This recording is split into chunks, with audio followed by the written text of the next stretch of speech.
Hey everybody, and welcome to another My JavaScript Story. This week we're talking to Chris Ferdinandi. Chris, do you want to say hi? Yeah, absolutely. Hey everyone. Now I usually at this point say, Chris was on this episode of JavaScript Jabber, but you're one of our panelists, so you've been on a lot of them. I have, yeah. It's been it's a lot of fun. Yep. Before we get started, why don't you just go through the story of how you got on the show? Yeah, which one, on JS Jabber or So I came on to talk about vanilla JavaScript and why it's awesome. And I think AJ was maybe looking for someone to have his back and more of the arguments on the show. So yes, he reached out and asked me if I'd want to come on full time, which I was certainly happy to do. And now him and I kind of have each other's back when conversations veer towards tooling and frameworks and things like that. You must have a framework. But that's it's been a really fun experience. We get to chat with a lot of cool people, which is great. This episode is sponsored by Sentry.io. Recently, I came across a great tool for tracking and monitoring problems in my apps. Then I asked them if they wanted to sponsor the show and allow me to share my experience with you. Sentry provides a terrific interface for keeping track of what's going on with my app. It also tracks releases so I can tell if what I deployed makes things better or worse. They give full stack traces and as much information as possible about the situation when the error occurred to help you track down the errors. Plus, one thing I love, you can customize the context provided by Sentry. So, if you're looking for specific information about the request, you can provide it. It automatically scrubs passwords and secure information, and you can customize the scrubbing as well. Finally, it has a user feedback system built in that you can use to get information from your users. Oh, and I also love that they support open source to the point where they actually open sourced Sentry if you want to self-host it. Use the code devchat at Sentry.io to get 2 months free on Sentry's small plan. That's code devchat at Sentry.io. You know what I should do is I should have Ryan Florence come on because he's been an advocate of you must have a framework for a long time. Oh, that would be a super fun argument. It would be really interesting just to see what points get made. Yeah, no, I would love that. We should definitely do that. Yeah. Cool. Well, we're actually going to dive into your story, your coding journey. So perfect. Let's go back a little bit further and let's talk about how you got into code. Yeah, absolutely. So I started my career as an HR guy. So I senior year in college. With you. Yeah, right. Well, so I'm reformed. I didn't realize why people found HR so irritating until I got out of it. And then I'm like, oh yeah, I get it now. But and I know tons of great people who still work in the field, but I'm happy that I'm not one of them anymore. So yeah, I have a degree in anthropology, and senior year in college, I realized I had no desire to actually do anthropology. Like I like my home and I don't like travel. And so I kind of fell into human resources. I got an internship in it. My dad had been an HR guy, and he's like, oh, I think you'll really like it. And I liked it like more than, I don't know, flipping burgers or anything else I could do otherwise. So I did that for a few years. And as part of that role, I eventually found myself in the learning and development organization, or like a training organization. And at the time, online training, I guess even still today, but like a lot of online training is still these really boring, like hour and a half long, we recorded a webinar and talk over it, and you can't leave your screen and you just kind of have to watch the whole thing and then take a quiz at the end kind of stuff. And my manager and I were like, there's got to be like a cooler way to do this. Like you've got like YouTube is a thing now. Like this sucks. It's like really unengaging for the kind of the current climate and how people learn.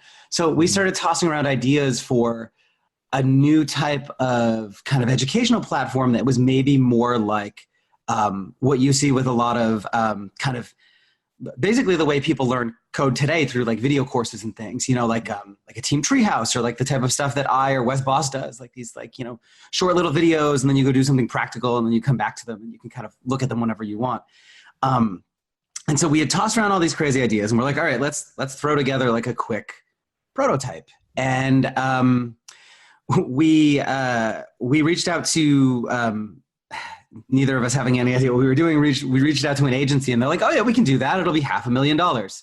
And we're like, oh yeah, that's kind of a lot of money for just like we're just playing around with this prototype. So then we went to our internal IT department and they're like, oh yeah, we can do it. It'll be $200,000 and it'll take over a year. And these things you wanted to do, we probably can't build it that way.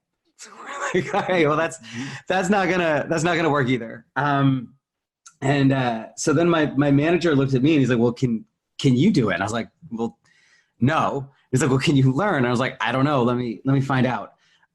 So I had been, up to this point, I had been writing an HR blog called Renegade HR, which is no longer on the web. But I had wanted to customize the look and feel of it a bit more. So I started hacking around with the CSS and the HTML, and it was a WordPress blog. So I was kind of like fumbling my way through PHP a little bit at the time. Right. And which is why he thought I maybe in some wild world might actually be able to do this. But that's right, you're a code genius. You can do CSS. Yeah, right. So I spent a ton of time digging through Stack Overflow, and I eventually got this like really terribly coded, like rough prototype working. And it was the most difficult and exciting thing I had ever done in my career up to that point, and I was hooked. At that point, I'm like, I do not want to do HR anymore. This is exhilarating. This is all I want to do with my career for the rest of it. Like this right. was so much fun. And I think I've talked a little bit on JS Jabber before about how I really like working, or I like making things, but I suck at working with my hands. Mm-hmm. I can do woodworking. I'm horrible at like plumbing and metal work, but like with code, I can literally make things that you can interact with from nothing. And like, for me, that's really, really exciting. So at that point, I immediately started kind of pursuing this path of wanting to move into a career in web development. And that was kind of the end of my HR career for me. It took about 2.5 years after that. But my manager asking me this one ridiculous question was what really started my whole career in web development. I love it. That's awesome.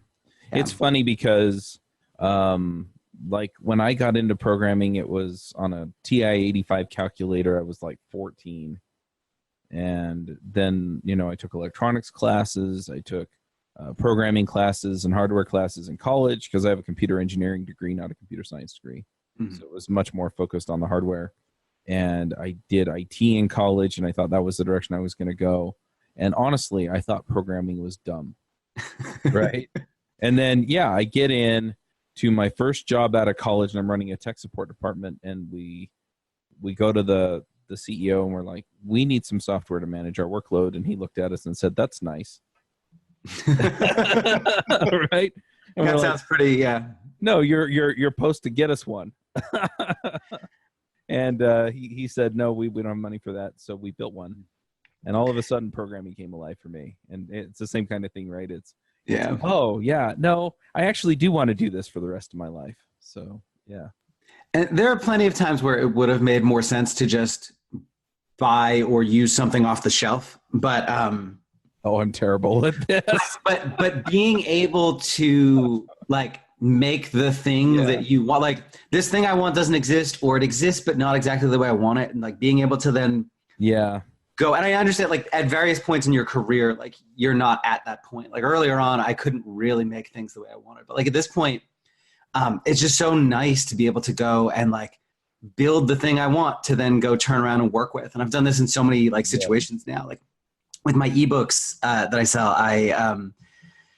There's a whole ton of different options you can use to create those ebooks, but none of them worked exactly the way I wanted. So I just went ahead and built my own thing that takes my markdown files and turns them into PDFs and EPUBs and things like that. And, you know, it's such a like cool place to be. I liken it to like my grandfather's been a carpenter his whole life. And he builds all sorts of things for himself. He's even like joked, but I don't think he's really kidding about building his own coffin. Like he's a complete nut. But for me, it's just being able to make the things I want to use is a really fun part of this career.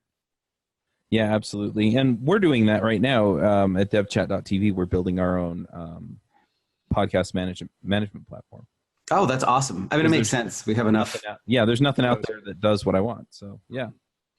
And it's probably insane. And I keep having people say, oh, but there's this other thing. And Some of them have been close, and I just didn't know about them before. But yeah, none of them are quite there. So every time I do it, I always look back and I'm like, this maybe would have been faster with something off the shelf. Like even like people who access or get my video courses, they need a place to watch them. And there's so many kind of off the rack educational platforms, but none of them do exactly what I want to do. They don't have the user experience I want. And so I built my own, and it took a while, but I'm really happy I did. So you need to sell that too. Yeah, maybe, but then I have to maintain it. Like now if it breaks, I could just slap some duct tape on it and I call it a day, you know. It's a different kind of thing when you turn around and sell it. Yeah. The entrepreneur's dilemma, I guess. Yeah. Or one of them. Anyway, so you get in, you start building web applications. I'm curious, how did you wind up getting your first coding job then?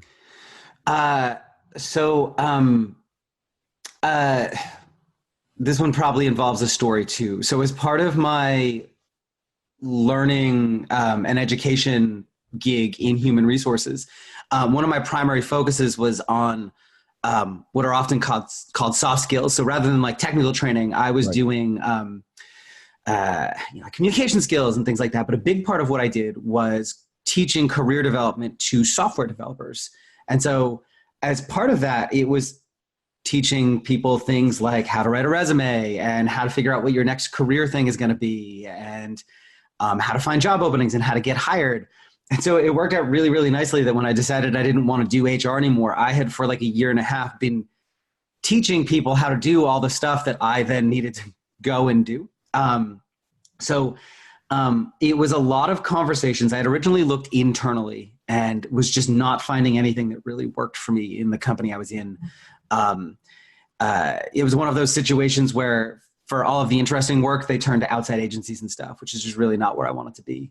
So then I started networking. A lot of companies do that. Yeah. Like it's not a core thing of theirs. Like they have a marketing site, but they didn't really they're not building, the company I worked at didn't build like a web product that needed an active team managing it. It was in the hardware space at that point. So, and software was becoming a thing, but it wasn't really kind of a core skill set of my company at the time. So, I ended up basically everywhere I went and every time I talked to other web developers, I just kind of casually mentioned the fact that I was looking for a new role. I made sure I had a lot of, and I understand this isn't a luxury everybody has. I was like, like a young without family developer, but I had a very robust GitHub account after a while. I was constantly anything I did, no matter how good it was or bad as the case may be, I was putting it out there. I started writing about my web development stuff, but what really ended up doing it for me was I was at this web developer conference in Providence, Rhode Island, Artifact conference that Jennifer Simmons and Jennifer Robbins and a couple of other folks used to put on. They haven't run one in 5 years, but it's literally the best conference I've ever been to. And I was sitting next to some guy, and I happened to mention that I was looking for a job, and he 3 or 4 weeks later emailed me. He remembered the URL for my site, and he went there and he sent me an email, and he's like, "Hey, so we're hiring for an entry level job, and you seem pretty interesting. Would you want to come in and talk about it?" And I somehow ended up actually passing the interview process and getting hired. But I had been interviewing for a year and a half before then. Oh, wow. And so what happened was I started off as a CSS and HTML primarily guy with a little bit of PHP. And every interview I went on, so do you know JavaScript? So do you know JavaScript? So do you know JavaScript? And I didn't. And after a while, I ended up just kind of deciding that was something I needed to shore up as part of my skill set in order to get hired. Now, I fundamentally believe that people who have deep expertise in CSS and HTML but not JavaScript have really important roles at a lot of companies. But hiring managers don't always see it that way. And for me, it was just a pragmatic thing. I had to get into JS to get the kind of job I wanted. But it ended up working out really well for me now because JavaScript is kind of my primary focus, and it's really a really exciting thing. But yeah, I spent very little time at that company. So I was at Constant Contact for 6 months, and it is one of the most awesome organizations I've ever worked at. They had an incredible learning culture, a huge focus on both formal and informal training. Every Friday they had like a lunch and learn series with like both internal and external speakers. It was just really, really cool. But it was just a horrific commute for me. And about 6 months after that, some former contact from a different company reached out about some remote job for a company based out in California. And the remote jobs are nice. And now that I'm working remote, I don't think I could ever go back. Anytime a recruiter reaches out about like a job and they're like, so, you'd have to come into the office. And I was like, yeah, that's not going to work. I'm feral now. Like, I just can't. I can't work in an office. I've been in the wild too long. It just doesn't work for me. Yeah. So are you in a job now, or is the Vanilla JS thing your full-time thing? Yeah. So I have a day job doing JavaScript and CSS and some other stuff. But it's a pretty flexible role, and I'm doing my Vanilla JavaScript education as kind of the side hustle that may hopefully eventually become the main hustle. But it's worked out pretty cool. It's the business has been growing pretty well over the last year or so. So that's been exciting. Good deal. Yeah, I was just curious because you said you're feral and you could never go back to an office. And I'm feral. I could never go back to working for somebody else. They'd come in and tell me what to do, and I'd be like, yeah, go away. I've been, the thing that's really kept me at my current day job is I've just had a string of amazing managers who are really, really cool about the fact that work is a thing you produce and not like a place you are, or like particular set of hours where you're in a physical spot. So, it's been one of those situations where as long as work gets done and the clients I'm working with are happy and et cetera, like, they're happy and, super supportive. And so, these days I just don't even really entertain like recruiter calls or anything. I have in my mind the perfect setup. Which I'm feel incredibly lucky with, but, if a work from home thing is you can swing, is something you can get your hands on, I highly recommend it. Yeah. Yeah. I mean, it's not made for everybody, but man, if you can self-direct and, you can communicate well across internet media, you're good. Yeah. One of the other things that helps a lot. So the company I'm at now is like almost everybody on my team is remote.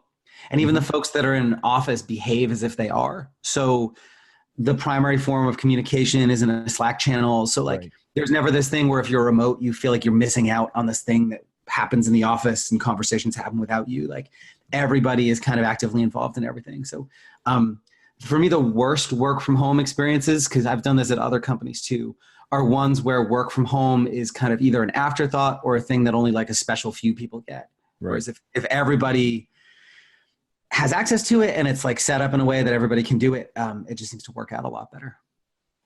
Yep, absolutely. And I can attest to that. I won't go into any stories, but I have some horror stories and I have some success stories. So yeah. And I'm sorry, Chuck, I've probably derailed us. I kind of went off on the deep end with this conversation. No, I mean, this show really is stories and tangents. I mean, more than anything else. And it's interesting too, because it's the lessons learned from this stuff. It's okay, well, I'm going through something like that. And it turns out that, maybe I should go find a remote job. Or, maybe somebody's in a remote job and it's like, oh, this is really hard because of the things that they're talking about. So I can go find a better one or go work in an office or something else. So with that in mind, one tangent that I actually feel is really important to talk about, just kind of from a career perspective. So with Constant Contact, I was in this really tough spot where I'd only been there like 4 or 5 months. And I was already like, I dreaded the commute. I was spending literally 3 hours in the car every day. Oh, man. And it was one of those, when I did the interviews, it was always during off-peak hours. So it didn't take me that long. It took me like 40 minutes to get in and then 40 minutes home. I'm like, okay, this is manageable.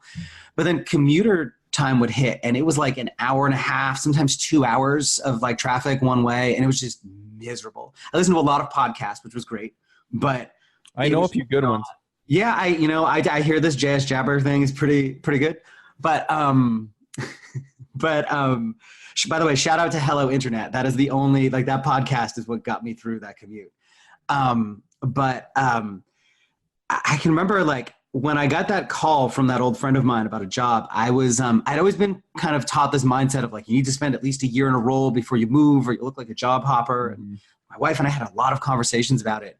But here's the thing, companies invest a lot of time hiring you and then a lot of time bringing you up to speed. And if you're going to leave after a year, that's a shitty return on investment for them anyways. Yes. And you're going to leave at that point. So you might as well just bounce earlier. There's no point in you dragging it out for an extra 6 months, 9 months. If you know you're miserable and you know it's not going to work out, you're not doing the company any favors by sticking around for that extra period of time. And you're certainly not doing yourself any favors either. I kind of came to realize that it was better for both myself and Constant Contact that I left earlier because it gave them an opportunity to get someone else in my spot sooner and bring them up to speed sooner so that after a year they weren't just starting all over again from scratch with where I was. And they were kind of really cool about the whole thing too. I still know a handful of folks that work there and honestly, that's for me, that's the biggest thing I miss about an office. Just, some of the coolest coworkers.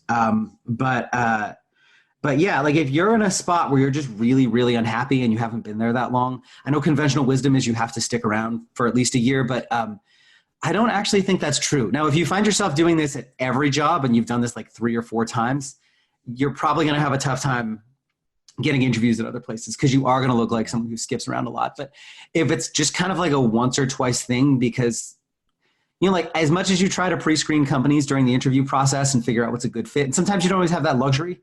You need a job, you need money, you have a mortgage to pay or car payments or whatever.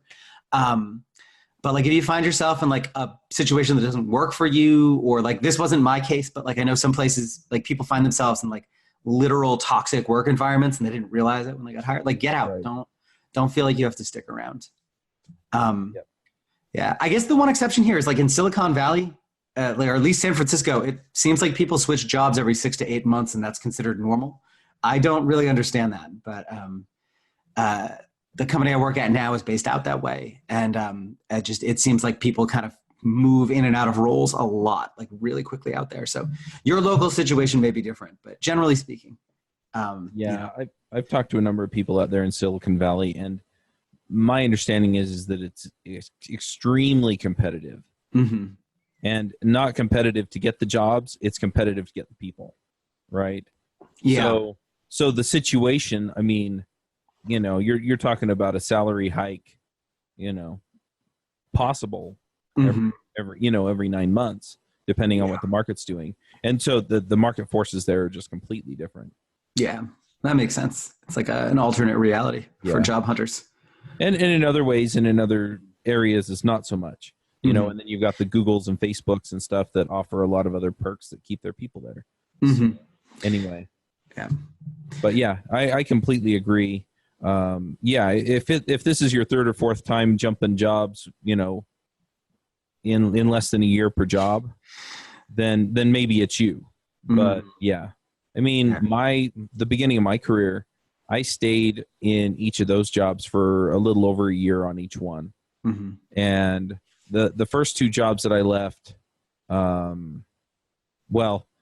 I take it back because the first job that I left, I got laid off. The second job I left because I couldn't deal with my boss anymore. But yeah, I'd been there for a little over a year and, I bailed. The next job I had after that was the same kind of thing. It was just, I think I got laid off from that one too. I'm trying to remember. I've been self-employed for 8 years, 9 years. That's awesome. So, it's been a long time, but yeah, it's just the way it worked out. And but it was time to leave every time I left, either because they laid me off or because I quit because of the situation I was in. Yeah, one of the really kind of annoying things about the way it's just kind of work works these days is when if you get promoted internally inside a company, they usually have these pay grades and kind of these like maximum amounts they're allowed to bump your salary if you move into a new role and stuff like that. So your opportunity for like salary increases and growth are much slower and more restricted. And if you leave a company and go somewhere else, you can reasonably expect to see a 10 to 20% jump in your salary, depending on where you're starting. Obviously, like at some point, like, you know, that 20% is potentially an unrealistic like jump, but you can see much higher pay increases by jumping companies. And so a lot of times you'll see people who, if they switch jobs every year or two, after like 4 or 5 years, their salary can be like a lot higher than yours because they've changed externally. Whereas if you stay at a company for a while and you think you're doing the right thing, and but yeah, just because of kind of internal systems and structures and the way compensation departments work, especially at larger organizations, you can potentially be limiting yourself. And I hate to say this because if you're at like a place you love to work, that's a really tough kind of thing to do. But I also know some people feel like they need to be loyal to a company or that will somehow be rewarded. And it never is. No, like that was true for our grandparents. That is definitely not true today. Like companies, even companies that seem like they're really awesome, like they will cut you in a second, especially if like it's a publicly traded company and, you know, like got to drive that shareholder value, you know, like it's just kind of a very weird thing. So, and I know we're talking a lot about like career stuff and it's probably the point of this show, but I just, I don't know.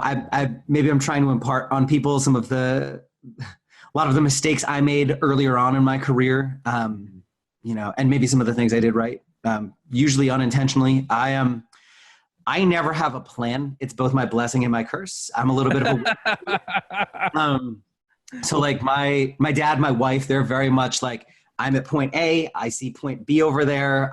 Here's the straightest line to that point. I'm going to put this plan in action. And I'm literally like, I'm like Winnie the Pooh, kind of like chasing the butterfly down the wandering path. And oh, here's a pot of honey. I think I'll try some of this. And you know, it's like even just like being a web developer, that was never planned. That was just kind of this serendipitous little accident I fell into that's worked out really, really nicely for me. So, you know, there's many different ways to get different places in your career. So like if you're someone who really likes to plan, like go for it. If you're a little bit more of a wandering soul like myself, like things can still work out okay for you. They might not. I got really lucky. Like luck was a huge part of my career, but yeah, but the thing is that we need both kinds of people in this world. So yeah, for sure. Hey guys, let me tell you about Clubhouse. I swear I've used every project management software there is out there, and I hated project management software. Now I have Clubhouse. Overall, it's simple and straightforward to use, but it has enough of the integrations and power features you need to get the job done without getting confusing. This means that I can use it and the non-technical members of my team can figure out what they need from it. It also makes it easy for me to zoom out and see what's going on overall before zooming back in and specifying more work that needs to be done or picking the next task for me to tackle. They integrate with all the systems that you'd expect and have a REST API for, well, the rest. If you go to https://clubhouse.io/JSstory, you can get 2 months free instead of the standard 14-day trial for any team size. Once again, that's https://clubhouse.io/JSstory. Anyway, I'm going to rein us back in and oh yes, please, more about JavaScript. But yeah, it's definitely interesting. This is stuff I talk about on the DevRev all the time. Which is on the YouTube channel if you're interested. So just go look up devchat.tv. You can find it. Anyway, so you get in, you start building web apps. Mm-hmm. You know, at what point do you kind of go, this JavaScript thing is my thing. I love this thing. Because, you know, back in the day, JavaScript was kind of the necessary evil for building web apps. So. Yeah. Mm-hmm. And let's see. So when did that switch happen for me? Honestly, I think it was right around the time where, no, yes, I was going to say it was almost immediately. Like, cause I did the, when I was doing this stuff, like jQuery was the way to do JavaScript on the web. And, I remember because I don't have a computer science degree or really a technical degree at all. I remember feeling like I wasn't a real developer. And so I started doing vanilla JavaScript stuff just because I wanted to understand how things worked under the hood and maybe feel more like I knew what I was talking about. but even then, I still kind of had this bias towards like doing stuff on the server whenever you could, and like JavaScript is the last resort or like the necessary evil for certain things. I guess to an extent, I still kind of feel that way. But what I really like about JavaScript is the interactivity of it. For me, it's like it still continues to feel like this magic pixie dust that takes static HTML and makes it do these absolutely amazing things. Like, I don't know, like I still haven't kind of gotten bored with the idea that like with JavaScript, you can do crazy things like, like click a button to hide or show content, or like, I don't know, just things that are really kind of like simple and mundane. But yeah, I don't know if I can really pinpoint a specific time, Chuck. I think for me, it's always kind of been amazing. I prefer a flavor of it I prefer a use of it that is maybe a little bit more, what am I trying to say here? I love JavaScript. I feel like I always have. I just wish as developers we used it more responsibly. And so like for me, I don't know if there's ever been a time where I haven't liked using it. I just, I don't think we need to use it for all the things. Is probably my kind of hot take here. Gotcha. What was it that got you to the point where you were thinking, okay, I want to do JavaScript as kind of my main focus? Yeah, well, so that's a really, that's a good question. So I had, as I was going through my quest of, and this is good because I haven't thought about this stuff in a long time. So as I was going through my quest of kind of learning Vanilla JS, I'd basically take anything jQuery I had done and try and convert it over. And every time I'd figure a little something out, I would throw up an article on my site. And by this point, I had like Renegade HR was gone, and I have my current site, Go Make Things, which really speaks to why I got into this field in the first place, which is that I love to make things. Right. And a few years ago, I looked at my analytics and I noticed that 8 of the 10 most popular articles on my site were how to do X without jQuery. So it was like, how to do X really easy thing in jQuery without jQuery. And that seemed to be like where a huge amount of my traffic was coming from. And I was like, all right, well, people really like this. Maybe I should kind of write about this more. Mm-hmm. And it became one of these things where like the deeper into it I got, the more interesting it started to become for me. Whereas like, so I guess actually now if I'm thinking about your previous question, like JavaScript is one of those things where I knew how to do and I didn't mind doing it, but I wasn't really in love with it the way I was with CSS and HTML until maybe like 3 years ago. And I think for me, it was getting a lot of questions around like, oh, hey, I do this thing in Lodash. How would you do that in Vanilla JS? And like trying to figure this out.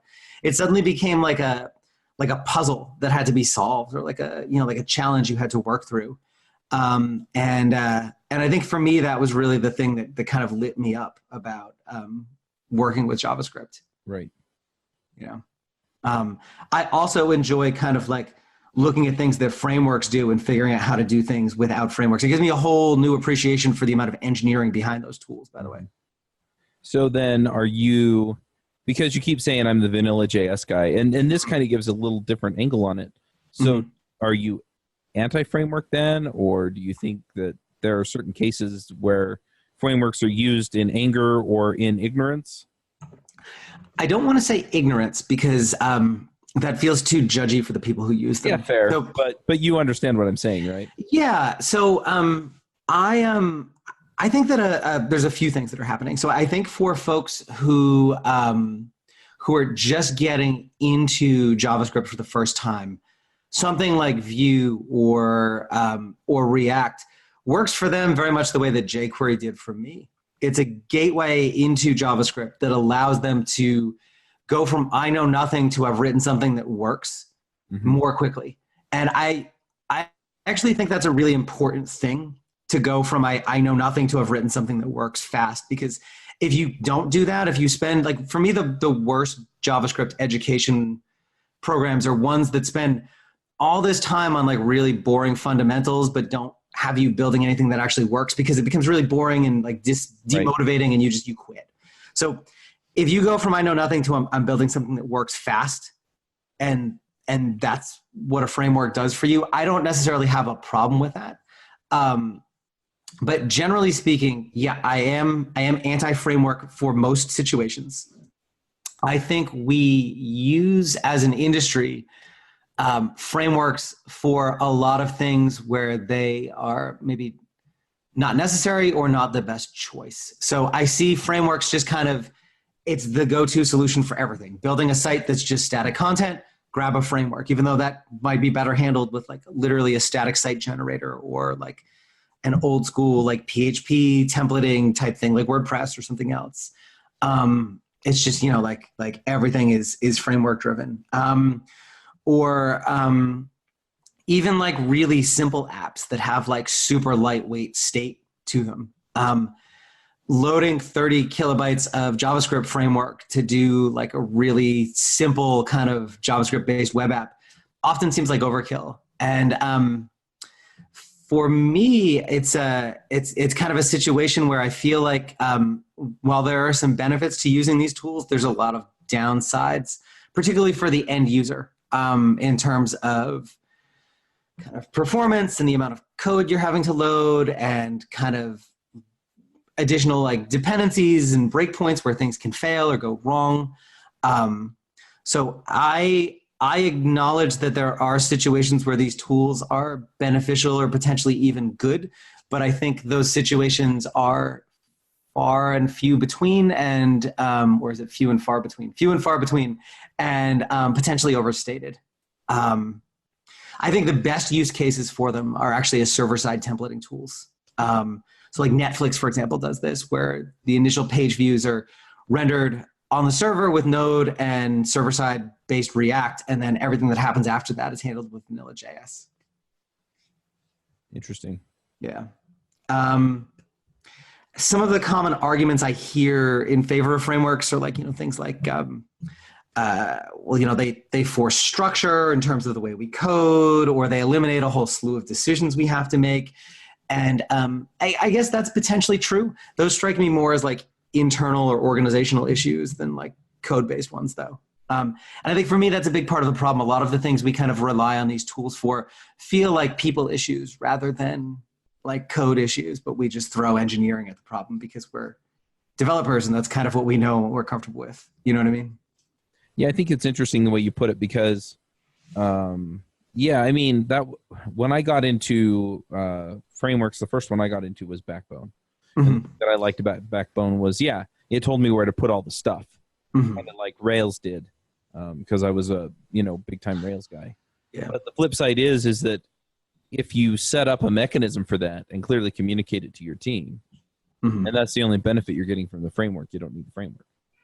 Yeah, I guess the other argument here too is like, as much as these tools enforce some structure on you, they still have an absurd amount of flexibility within them. Like, mm-hmm. Vue allows you to use, string-based templates or JSX, or I think the most common use is people use kind of the HTML attribute API that they have hooked in, but you're not locked into that. You can use a bunch of different kind of patterns. You can mix and match them.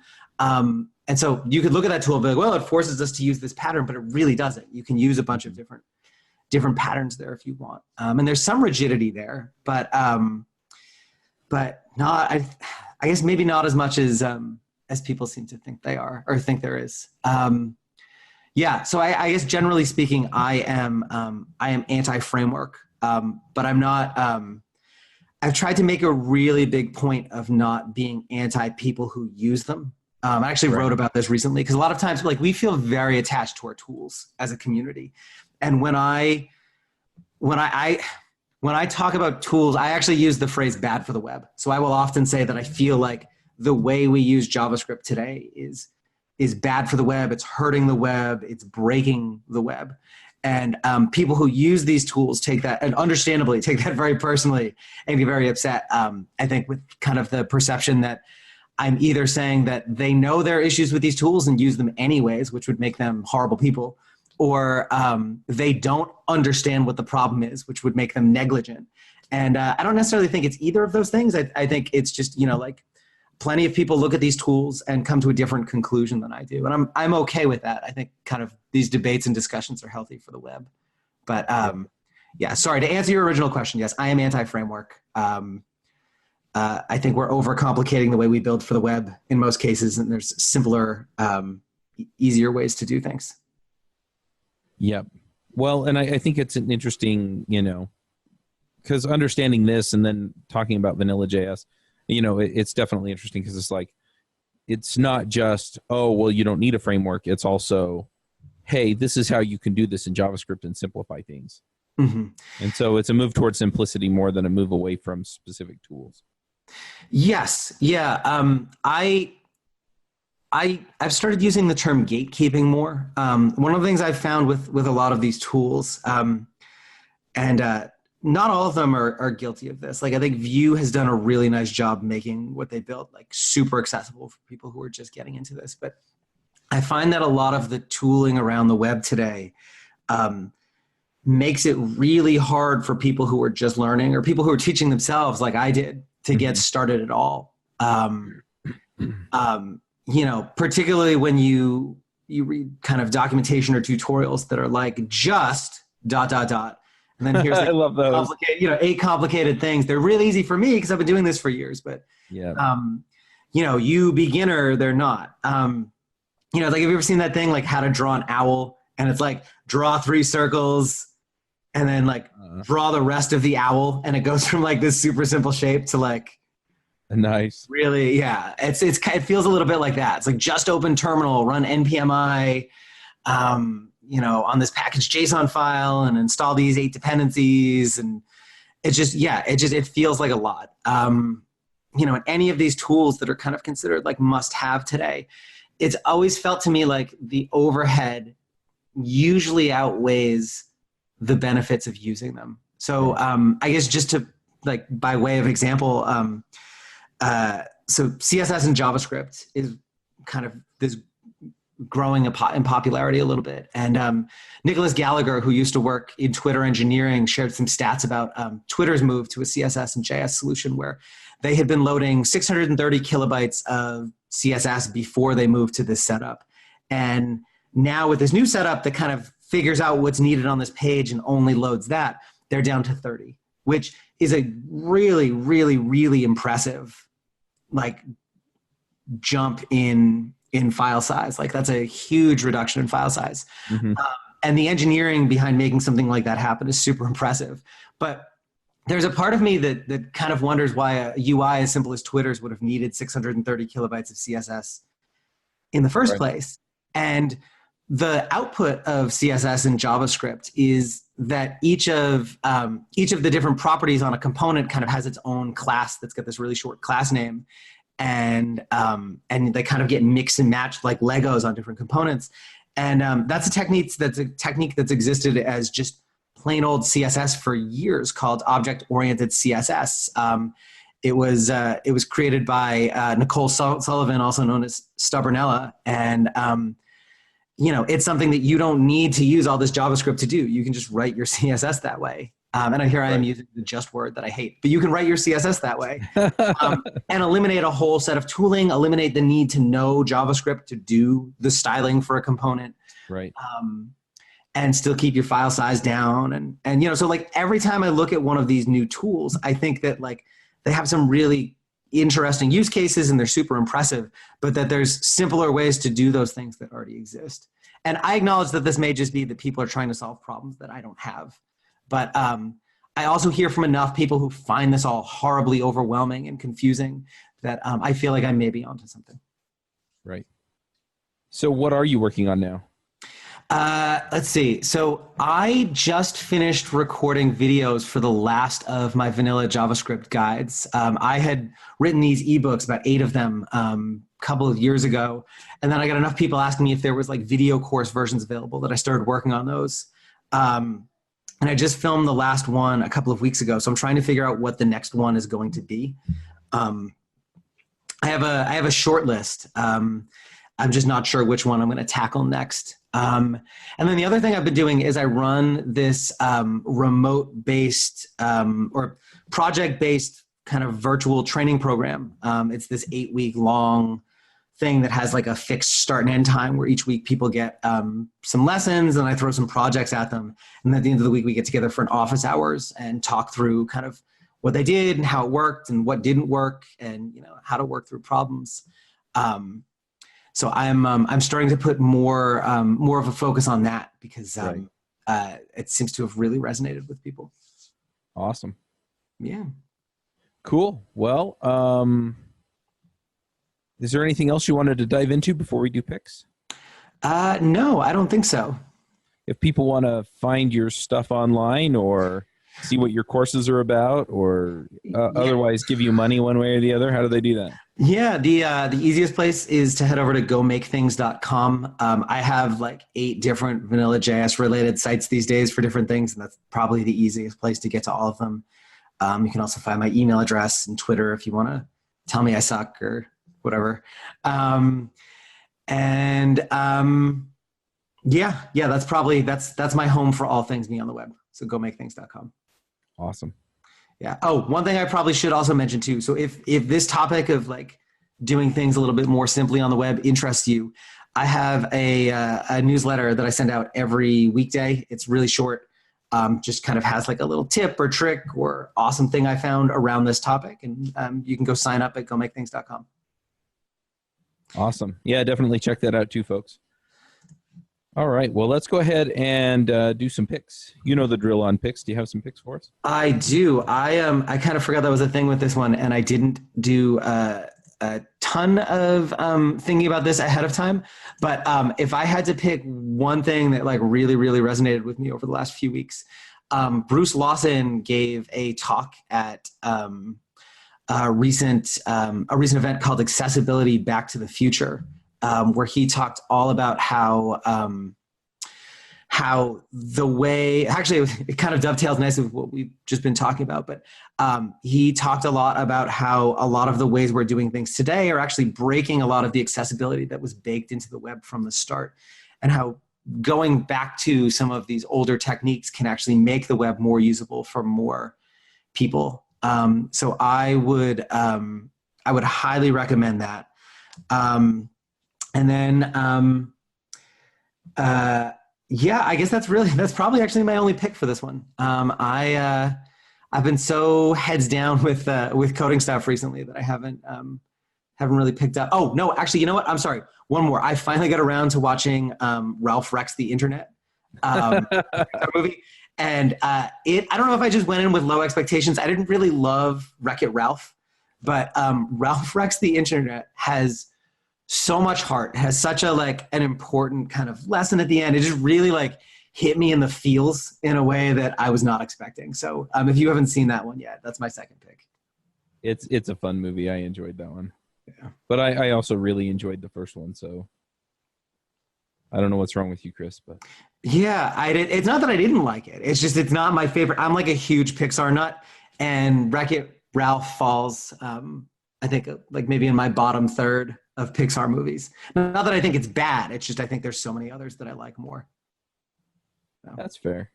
Yeah. I'm trying to think what I've got for picks because I blew my wad on the last episode that I just recorded an hour or so ago. I mean, so I guess this last week I was traveling. I was in San Francisco, and some things that really I enjoyed about that. One was that I've been training for a marathon, and I think I've talked about that on some of the shows. But I decided that I was going to go run along the bay, right? Because I was staying on Fisherman's Wharf. I was literally like a block from the bay. Was that really cold? That feels like that would have been really cold. So the first day I ran, it was fine. It was a little bit cold, but not bad.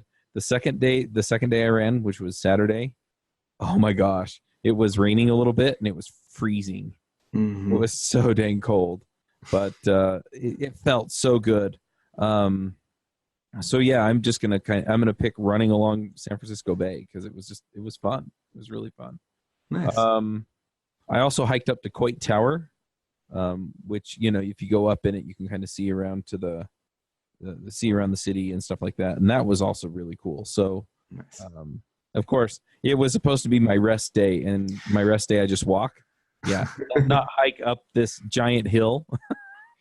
San Francisco has so many awesome things, though. And it's not really set up as a walking city just because of all the hills. But last time I was out there, I did the same thing. I just walked around. I gave myself a terrible blister, but I walked all over it. Because for me, being on foot is the nicest way to see a city. Yep. And then I'm also, the last thing is I'm going to shout out. So today is my wife and I, our 14th wedding anniversary. Wow, and, congrats. Yeah, so I'm going to pick marriage because it's awesome. Yeah. Still doing it, folks. Still doing it. She's still here, so for some reason. I don't completely understand it, but yeah. No, I'll second that. Married life is a great thing. Anyway, so those are my picks, and thanks for coming, Chris. No, thanks for having me, Charles. This is great. All right, we'll go ahead and wrap this up. You can catch Chris every week on JavaScript Jabber, and we will be back next week with another My JavaScript Story. Bandwidth for this segment is provided by CacheFly, the world's fastest CDN. Deliver your content fast with CacheFly. Visit CacheFly.com to learn more.